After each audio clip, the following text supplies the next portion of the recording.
이번 주는 고난 주간을 보내고 있고요. 고난 주간 보내면서 우리 신앙은 이제 모든 면에서 십자가를 바라보고 십자가를 적용해야 되는데요. 그래서 우리가 이제 영적 전쟁을 하고 있는 거죠. 근데 그건 우리 힘으로 할 수 없기 때문에 이번 새벽 이제 우리 기도회 때 하나님의 전신갑주를 입으라, 오늘 본문이 있는 에베소 6장 10절 이하에 있는 말씀 가지고 함께 나누고 있는데요. 그래서 여러분과 제가 살아가면서 너무 눈앞에 벌어진 그런 문제만 이렇게 보고 이렇게 판단하면 이제 그는 신앙의 초보의 이제 단계라고 보시면 돼요. 그러니까 눈앞에 일어나는 현상, 문제, 그 너머에 이제 어떤 영적 전쟁, 영적 싸움이 있음을 여러분과 제가 보면서 이제 기도를 이제 말씀으로 나갈 수 있으셔야 돼요. 너무 여러분 이렇게 내 눈에 보이는 것만 그것만 보고 판단하거나 낙심하면 안 되고요. 많은 인생에 많은 문제가 있지만 그걸 이겨 나갈 수 있는 여러분과 저의 믿음이 곧 돼야 될 줄 믿습니다. 오늘 이제 말씀에는 제목은 구원의 투구예요. 17절 말씀 보시면 하나님의 전신갑주 여러 가지가 있잖아요. 진리의 허리띠를 매라고 했고, 또 성령의 검을 가지라고 했고, 믿음의 방패를 들라고 했잖아요. 또 오늘 이제 본문의 말씀은 구원의 투구를 쓰라고 했어요. 중요한 이제 우리 믿음에 있어서 그런 주제가 구원의 문제잖아요. 여러분 요즘도 이렇게 자전거 타면은 꼭 모자를 써야 돼요. 또 오토바이를 타도 모자를 써야 되고요. 그건 이제 머리를 보호하기 위해서 그런 거죠. 군인들도 철모를 써야 돼요.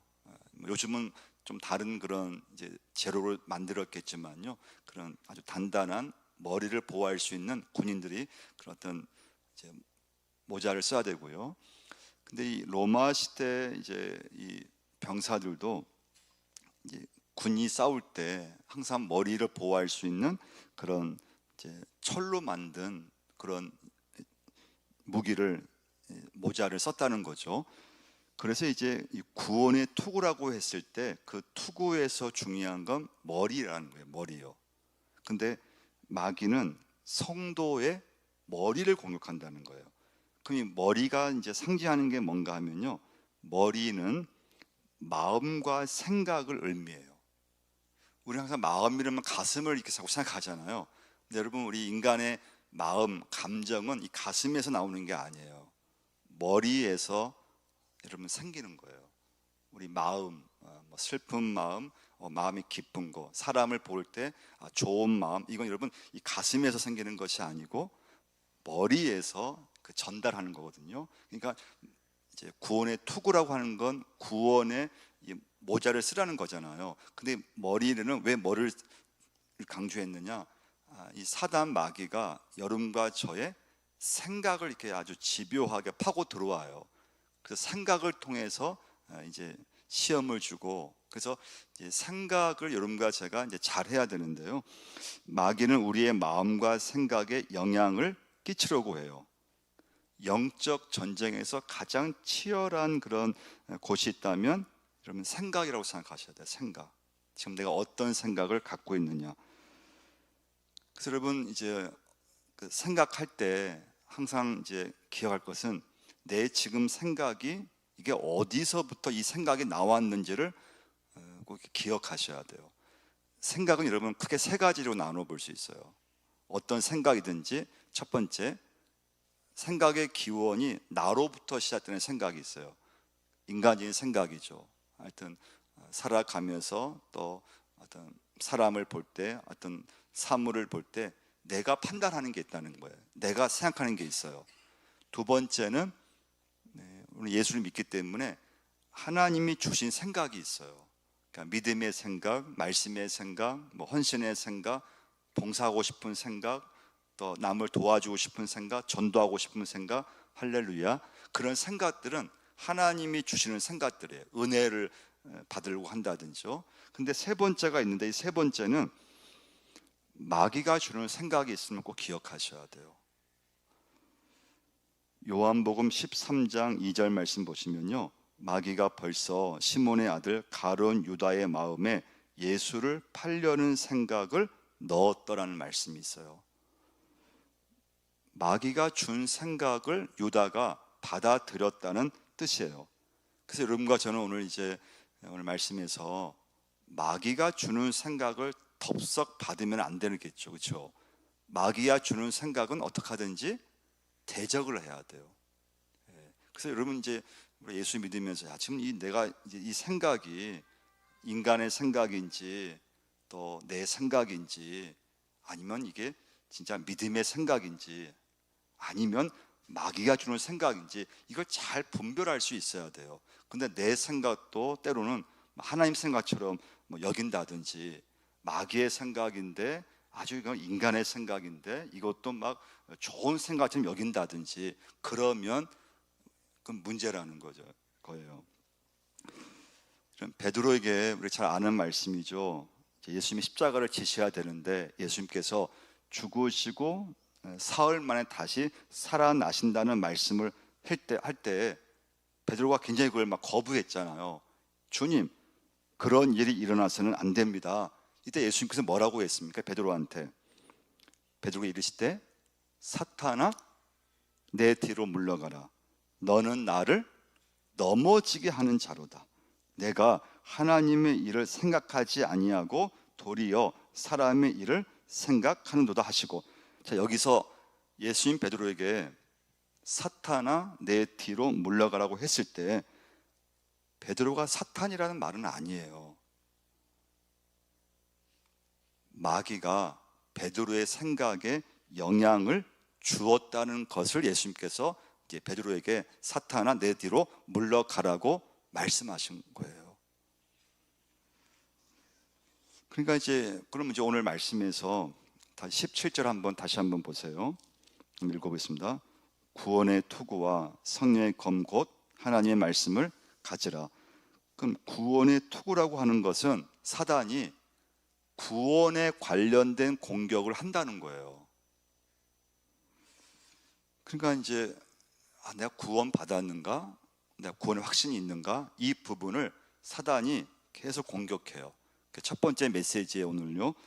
그래서 구원의 확신을 가지는 것이 오늘 제일 중요해요. 구원의 확신이 있으셔야 돼요.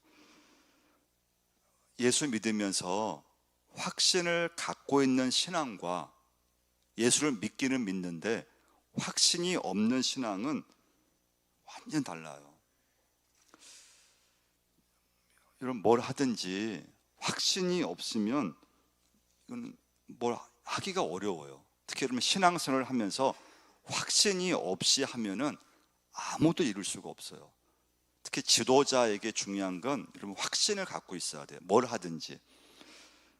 앞장선 사람이 확신이 없으면 따르는 사람들이 불안하기 시작해요. 불안해요. 그러니까 부모가 확신이 없으면 자녀가 불안하고요. 교회에서 목회자, 담임 목사가 확신이 없으면 교인들이 불안하기 시작해요. 여러분 뭘 하든지 확신이 있어야 돼요. 그 확신이 없으면 자꾸 이렇게 불안하고 그리고 어떤 목표가 없어지고 그리고 이걸 해야 되나 말아야 되나 이게 막 주저하게 되고, 그래서 여러분 지도자일수록 확신을 갖고 있어야 돼요. 내가 믿고 있는 것에 대해서 여러분 확신이 있어야 돼요. 근데 확신이 없으면 자꾸 이렇게 좀 휩쓸려 가요. 사람들한테 휩쓸려 간다든지 또 확신이 없게 되면은 굉장히 이렇게 좀 그 비전이 없게 돼요. 근데 오늘 중요한 건 구원의 확신이 있느냐 이거예요. 여러분 예수 믿고 계시는데 오늘 한번 여러분 각자에게 한번 물어보세요. 나에게 구원의 확신이 있는가? 내가 오늘 죽는다면 나는 천국 들어갈 그런 자신이 있는가? 나는 정말 구원 받았는가? 십자가의 확신이 있는가? 하나님이 정말 살아 계시는가? 내가 죽으면 그런 영혼의 세계가 있는가? 이 확신이 없으면요, 예수를 평생 믿어도 죽음의 순간이 왔을 때 굉장히 불안해해요. 예수 잘 믿는 것 같은데 이 구원의 확신이 없으면요, 믿음이 이렇게 깊이가 없어지게 돼요. 그래서 이제 확신이 약하면은요 타협하기 쉽고 신앙생활을 하긴 하지만은 이렇게 좀 신앙이 살아있지를 못해요. 두 번째 메시지예요. 그럼 이제 우리 확신을 가져야 되는데, 그럼 어떤 근거를 가지고 내 신앙의 확신, 구원의 확신을 이제 가져야 되는가? 이제 근거가 중요해요. 그러니까 이제 내 스스로 확신하는 건 그건 잘하는 게 아니고 힘이 없어요. 내가 예수 내가 전 믿습니다. 저 하나님 믿습니다. 이 확신만 가지고는 안 돼요. 그런 확신을 내가 어디에 근거를 두고 그렇게 내가 예수를 믿고 있는가, 구원을 내가 확신하고 있는가, 그 근거가 중요한데요. 그 이제 근거, 구원의 확신을 내가 가진다고 했을 때 그 근거는 내게 있지 않고 하나님에게 있는 줄 믿습니다. 성경 이제 한번 찾아보겠는데요. 에베소서 2장 8절과 9절 말씀 한번 찾아보겠습니다. 혹시 누군가 여러분한테 당신 구원을 받았습니까? 그 질문했을 때 그 질문은 내 감정 상태에 의해서 내가 어떻게 예수를 잘 믿고 어떤 내 기준에 의해서 나 구원 받았습니다 이렇게 나가올 수 있는 게 아니라는 거예요. 모든 구원은 나를 위해서 하나님으로부터 주어진 것인데요. 에베소 2장 8절 9절 읽어보겠습니다. 너희는 그 은혜에 의하여 믿음으로 말미암아 구원을 받았으니 이것은 너희에게서 난 것이 아니요 하나님의 선물이라. 행위에서 난 것이 아니니 이는 누구든지 자랑하지 못하게 함이라. 할렐루야. 구원은 하나님의 뭐라고 했습니까? 선물이라고 했어요. 자, 구원의 확신을 가져야 되는데 일단 이 말씀에서부터 여러분과 출발을 해야 돼요. 구원의 확신은 나로부터 출발하는 게 아니라는 거예요. 구원은 하나님의 선물. 내가 어떤 것에, 내 어떤 삶에 의해서 주어진 것이 아니라는 거예요. 구원은 철저하게 하나님에게 있어요. 근데 마귀는 우리 자신에게 확신의 근거를 두게 만들어요. 그래서 좀 내가 믿음 생활 잘할 때는 구원의 확신이 있다가 또 내가 좀 믿음이 약해지고 그러면 또 구원의 확신이 없는 것 같아요. 그러니까 마귀는 여러분과 저에게 구원의 문제를 계속 공격한다 그랬잖아요. 그래서 구원의 근거를 자꾸 나에게 두면은 내 중심, 내 기준에 두면 왔다 갔다 한다는 거예요. 구원은 하나님에게 있는 줄 믿습니다. 그 하나님의 선물이에요. 내 어떤 삶의 어떤 행위로 잘해서 구원받고 내가 예수 잘 믿어서 내가 뭔가 해서 구원받고 못해서 구원 못 받고 이게 아니라는 거예요. 마귀는 내가 받은 구원을 자꾸 의심하게 만들어요. 과거에 지은 죄가 있다면 그걸 자꾸 생각나게 하고 죄책감을 만들게 하고 떠올려지게 만들고 자신감 잃어버리게 만들어요. 그래서 여러분, 구원은 우리는 다 죄인이잖아요. 그래서 구원의 문제는 나에게 두면 안 된다는 거예요. 철저하게 하나님에게 둬야 돼요. 예수를 아무리 잘 믿는다 해도 여러분 누구든지 자신이 선하다고 완전하다고 말할 수 있는 사람은 아무도 없어요. 하나님 앞에서 난 의로워, 나는 100% 완벽한 인간이야 그렇게 말할 사람은 아무도 없다는 거예요. 그래서 예수님께서 여러분과 저의 죄를 대신해서 십자가에서 돌아가신 줄 믿습니다. 아무도 여러분 우리에게는 아무 소망이 없어요. 그래서 우리에게는 구원의 소망이 없기 때문에 하나님이 예수를 통해서 구원의 길을 열어주신 거예요. 그게 십자가예요. 그럼 여러분 성경 말씀이 이제 창세기부터 요한계시록까지 말씀인데 그 말씀이 구원의 드라마를 기록한 책이 성경책인 거죠. 하나님이 인간을 구원하기로 작정하시고 그 구원을 이루어내시는 그 과정이 성경 말씀이에요. 그러니까 이제 구원의 확신은 하나님에게서부터 시작이 되고 구원의 확신은 하나님 말씀에 근거를 두셔야 돼요. 하나님 말씀을 믿고 여러분과 제가 구원의 확신을 갖고 있어야 돼요. 하나님의 구원 계획은 실패하지 않아요. 여러분과 꼭 믿어야 될 것이 무엇인가 하면요, 하나님에게는 실패가 없어요. 근데 우리에게는 실패가 있죠. 여러분과 저에게는, 우리 인간은 결심했다가도 넘어지고, 또 약속했다가도 또 어길 때가 많고, 결심했다가도 좀만 시간 지나면 그 결심이 또 변해버리고, 우리 인간의 모습은 늘 넘어지고 실패해요. 근데 하나님의 구원 계획은 절대 실패가 없어요. 그래서 하나님이 택한 자녀는 실패가 없어요.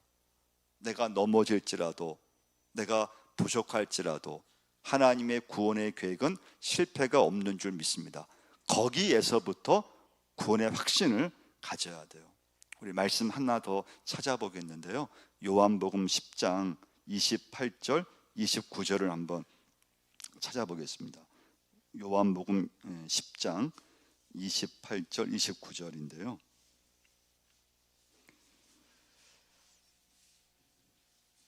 읽어보겠습니다. 내가 그들에게 영생을 주노니 영원히 멸망하지 아니할 것이요, 또 그들을 내 손에서 빼앗을 자가 없느니라. 그들을 주신 내 아버지는 만물보다 크심에 아무도 아버지 손에서 빼앗을 수 없느니라. 믿으시면 아멘. 그래서 하나님은 구원하기로 작정된 자는 포기하지 않으신다는 거예요. 내가 포기하는 것이죠. 내가 예수 믿고 내가 그냥 낙심하고 내가 절망하고 내가 주님을 떠나는 것이지, 하나님께서 선택된 믿음의 자녀는 하나님은 절대로 어느 누구든 포기하지 않으신다는 거예요. 그럼 세 번째 메시지예요. 그럼 여러분과 제가, 그럼 내가 예수 믿고 구원의 확신이 있어요. 근데 한 가지 꼭 점검할 게 있어요. 그게 뭔가 하면, 그럼 내가 갖고 있는 이 구원의 확신이 진짜인가? 아니면 이게 좀 아닌가? 그걸 꼭 점검하셔야 돼요. 근데 이게 참 구별하는 건 쉬운 건 아니죠. 자, 구원의 확신을 내게 두면 안 된다 그랬어요. 하나님에게 둬야 돼요. 하나님 말씀에 구원의 확신이 있어요. 하나님께서 선택된 구원받은 자녀는 포기하지 않으세요. 하나님의 구원 계획은 실패하지 않으세요. 자, 그렇지만 여러분과 저의 구원에 대해서, 야, 내가 진짜 구원받는 믿음의 사람인가? 이걸 점검하셔야 돼요. 자, 그 이유는 주님께서 마태복음 7장 21절의 주님 말씀 때문에 그래요. 나더러 주여 주여 하는 자마다 다 천국에 들어갈 것이 아니요 다만 하늘에 계신 내 아버지의 뜻대로 행하는 자라야 들어가리라. 말로만 주여 주여 하는 자가 아닌가? 내가 믿는다고 하지만 그냥 말로만 주님 주님 찾고 내 생활에서는 믿음의 열매가 없다면 그 구원을 내가 진짜 예수 믿고 있는가? 내가 구원 받았는가? 그럼 반드시 점검을 해야 된다는 거예요. 자기 자신, 내 자신의 신앙을 한번 점검해 봐야 된다는 거예요. 고린도 후서 한번 찾아보겠는데요, 고린도 후서 13장 5절을 한번 찾아보시면, 고린도 후서 13장 5절을 한번 찾아보시면요, 한번 읽어보겠습니다. 너희는 믿음 안에 있는가? 너희 자신을 시험하고 너희 자신을 확증하라. 예수 그리스도께서 너희 안에 계신 줄을 너희가 스스로 알지 못하느냐? 그렇지 않으면 너희는 버림받은 자니라. 너희는 믿음 안에 있는가? 너 자신을 한번 생각해 보라는 거예요. 구원의 확신이 있다면 그런 믿음대로 살고 있는가? 너 자신을 확증해 보라는 거예요. 예수 그리스도께서 너희 안에 계신 줄 한번 점검해 보라는 거예요. 자기 검증을 해 보라는 거예요.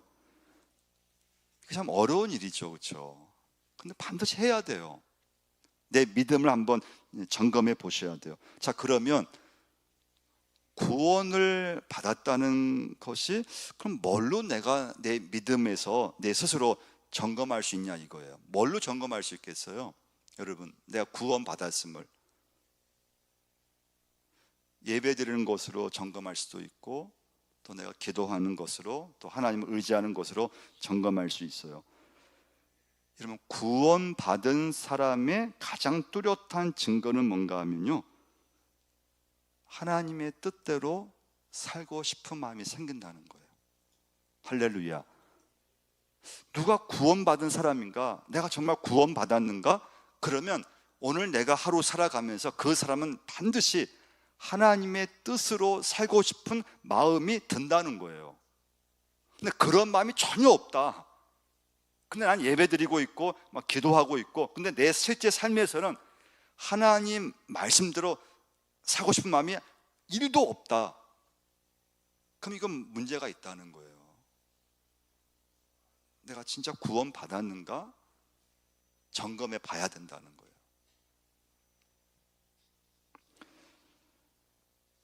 여러분, 구원을 받았는가 안 받았는가, 하나님의 뜻대로 살고 싶은가 아니면 아무 관심이 없는가, 회개하고 있는가 아니면 말씀에 내가 나를 비추어 봤을 때 그냥 뭐 내 마음대로 살면 되는 것이지, 그러니까 교회 나오면 좋은 것이니까 내가 교회는 내가 예배드리지만 내가 뭐 일주일 내가 살아가는 거 내가 뭐 내 마음대로 내가 하고 싶은 대로 내가 살면 되지, 직장에서 내가 뭐 내가 마음대로 살면 되지, 그렇게 산다고 하면은 진짜 그분이 구원 받았는가 의심을 해봐야 된다는 거예요. 그래서 여러분, 교회에 온 것만 가지고 쉽게 우리의 믿음을 판단할 수 있는 게 아니라는 거예요. 이런 베드로와 가룟 유다의 늘 이렇게 차이를 비교할 때가 많거든요. 베드로와 가룟 유다. 베드로도 예수님을 부인했잖아요. 모른다고 부인했고, 가룟 유다는 물론 예수님을 팔아버렸는데요. 가장 큰 차이는 뭔가 하면요, 가룟 유다는 회개하지 않았다는 거예요. 근데 베드로는 회개를 했어요. 그러니까 여러분과 제가, 야, 나 예수 믿고 있고 나 구원받아서 나 예배 드리고 있어, 그렇지만은 실제 생활에서는 자기 마음대로 살아요. 그러면 그 믿음은 한번 점검해 봐야 된다는 거예요. 믿는 것 같은데 근데 회개도 하지 않고 회개도 없고 그냥 말씀 예배를 드리긴 드리지만은 전혀 믿음의 삶을 살려고 하지 않고, 또 하나님의 뜻에는 아무 관심이 없고 그냥 예배 드리지만은 자기 마음대로 산다. 그러면 그건 심각한 구원의 부분에 대해서 믿음을 점검할 수 있어야 된다는 거예요. 나는 구원을 받았는가? 아주 진지하게 여러분과 제가 자주 질문을 하셔야 돼요. 여러분, 구원을 받았는가는요, 교회 봉사를 내가 얼마나 하는가, 무슨 직분을 내가 가졌는가, 이거하고 전혀 다른 문제예요. 나는 정말 구원을 받았는가? 구원받은 자녀의 삶을 살고 있는가? 내 실제 생활에서 내가 믿음의 삶을 살려고 하는가? 내 삶 속에서 하나님 뜻을 내가 어떻게 하든지 이루려고 하고 있는가? 이때 중요한 건 여러분, 이제 마지막 메시지인데요, 구원의 소망이 있는가와 이게 연결돼요. 구원의 소망. 근데 우리는 여전히 세상 소망에서 벗어나기가 굉장히 어렵거든요. 예수를 믿고 은혜를 받아도 구원의 소망보다도 이 세상이 주는 그 소망을 딱 떨쳐버리기가 굉장히 어려운데, 내가 진짜 구원을 받았는가? 그러면 그 사람에게는 구원의 소망이 있는가를 여러분 질문하셔야 돼요. 나에게 구원의 소망이 있는가? 아니면 나는 구원을 받았다고 하는, 구원은 있는 것 같은데, 확신은 있는데, 근데 여전히 내가 이 세상의 소망을 가지고 살고 있다면 내 믿음을 정말 깊이 여러분과 제가 기도하고 내 믿음을 점검하셔야 돼요. 여러분, 젊었을 때는 세상 소망을 많이 갖게 되잖아요. 세상에서 좀 보듯이 좀 잘 살고 싶고, 좋은 집에서 좀 살고 싶고, 돈을 잘 모아서 저축해서 좀 떵떵거리고 살고 싶고, 자녀 잘 키워서 좀 이렇게 성공하고 싶고, 좀 남들한테 자랑도 하고 싶고. 여러분과 제가 예수 믿지만 이 세상이 주는 소망을 내가 진짜 그것을 끊고 구원의 소망을 정말 소망하며 살고 있는가? 이게 만만한 게 아니거든요, 이쪽이요. 근데 나이가 들잖아요. 나이가 들면서, 나이가 든다는 것은 이 세상에서 소망하는 것들이 하나 둘 사라진다는 것을 의미하는 거거든요. 젊은 날에는 정말 세상에서 막 성공하고 싶고 뭔가 막 이루고 싶고 가질 것도 많고 하는데, 나이가 점점 들면은 이거 언젠간 죽게 된다는 거잖아요. 그럼 내 삶에서 나이가 들면 들수록 죽음이 가까이 오는데, 그 죽음의 순간이 가까이 올 때 진짜 내가 가져야 할 소망은 구원의 소망인데, 여전히 나는 죽음 가까이 오는데 계속 세상의 소망만 붙잡고 있다면 그건 아니라는 거예요. 예수를 내가 잘 믿었는가? 구원의 확신이 있는가? 그러면 당연히 살면 살수록, 나이가 들면 들수록 우리는 구원의 소망으로 막 가야 되는데, 구원의 소망은 하나도 없어요. 여전히 이 세상에서의 소망만 잔뜩 갖고 있어요.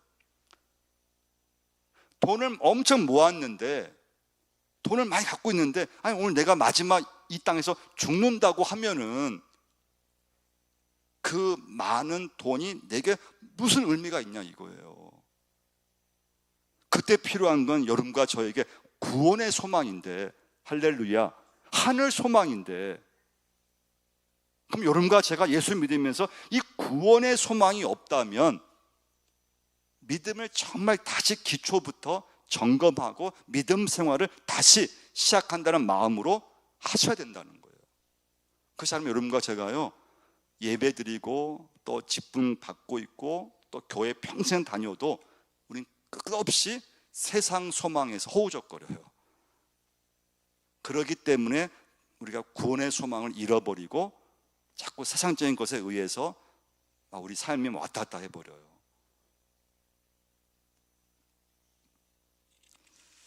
여러분, 우리 인생은요, 젊은 날에 소망했던 것들이 나이가 들면서 다 지나가 버려요. 그러면 나이가 들면 들수록 내 인생의 초점이 분명해야 되거든요. 왜냐하면 곧 죽기 때문에 그래요. 내 삶이, 인생이 마감되는데, 그럼 내 삶이 구원의 소망 가운데, 구원의 확신 가운데 뭔가 삶이 분명하고 그 목표를 잡고 나가야 되는데, 구원의 소망이 없으면 계속 세상만을 바라봐요. 나이가 들어도 여러분, 나이가 든다고 해서요 하늘 소망을 갖는 게 아니에요. 구원의 확신이 없다든지 구원의 소망이 없으면요, 나이가 들고 계속 했는데도 여전히 이 세상만 바라봐요.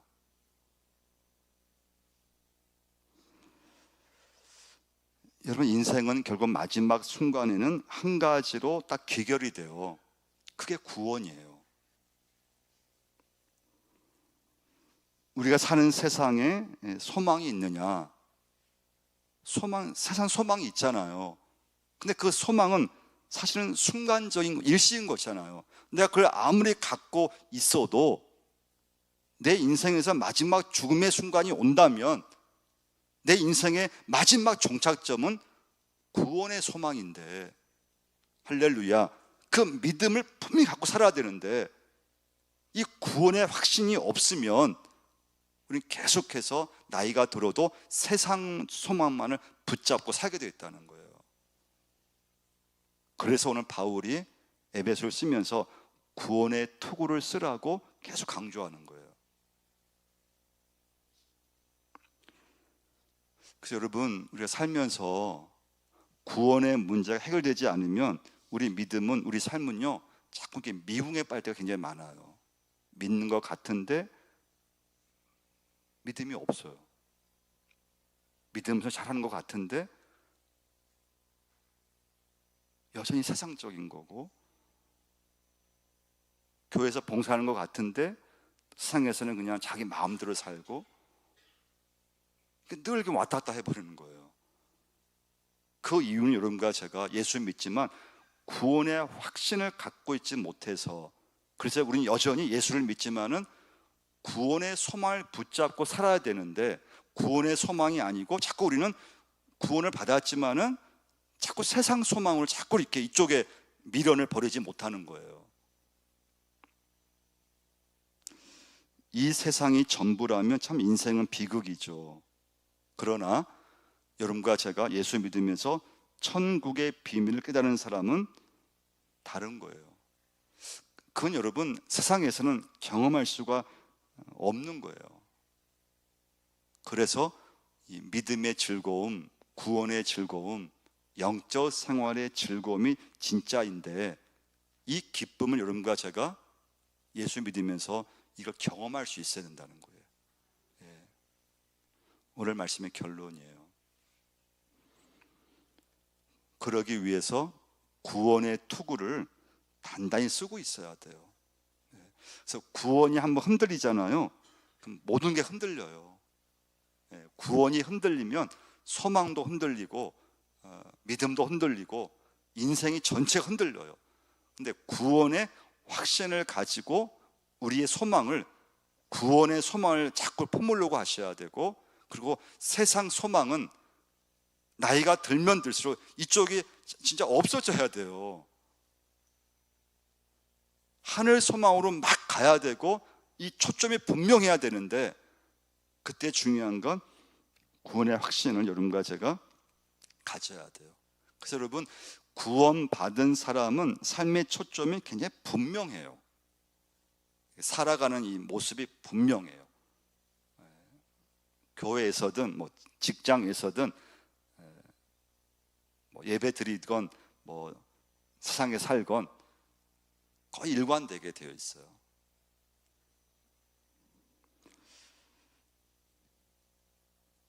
아무리 많은 재산을 모아놔도 마지막 날에 그것이 여러분과 저에게 무슨 의미가 있겠습니까? 영혼을 놓치면 그 순간 우리 인간은 철저히 속물이 될 수밖에 없어요. 그래서 아무리 가져도 그게 만족이 안 되는 거예요. 더 자꾸 가지려고 해요. 죽는 순간까지 더 모으려고만 해요. 더 가지려고만 해요. 그리고 행복해야 되는데 행복하지가 않아요. 구원받은 자녀의 특징이 뭐냐? 세상 살아가면서 행복하게, 기쁘게, 감사하며 살아야 되는데 행복하지도 않고 계속 욕심이 계속 늘어나는 거죠. 가진 것이 없는 것도 아닌데 더 가지려고 하고, 더 세상에서 더 많이 누리려고 하고. 그래서 여러분, 신앙생활은요, 구원을 경험해가는 삶의 여정이라고 보시면 돼요. 그래서 여러분, 제가 자꾸 질문해야 돼요. 자신에게 질문해야 돼요. 저는 저에게 질문해야 돼요. 구원받은 자녀로서 믿음의 삶을 살고 있는가? 살아가면서 하나님의 뜻을 이루려고 하고 있는가? 나이가 들면 들수록 세상 소망을 붙잡는 것이 아니고 하나님께 서야 될 곧 날이 다가오는데, 구원의 소망을 내가 정말 확신하고 기쁘고 감사하게 행복하게 살아가고 있는가?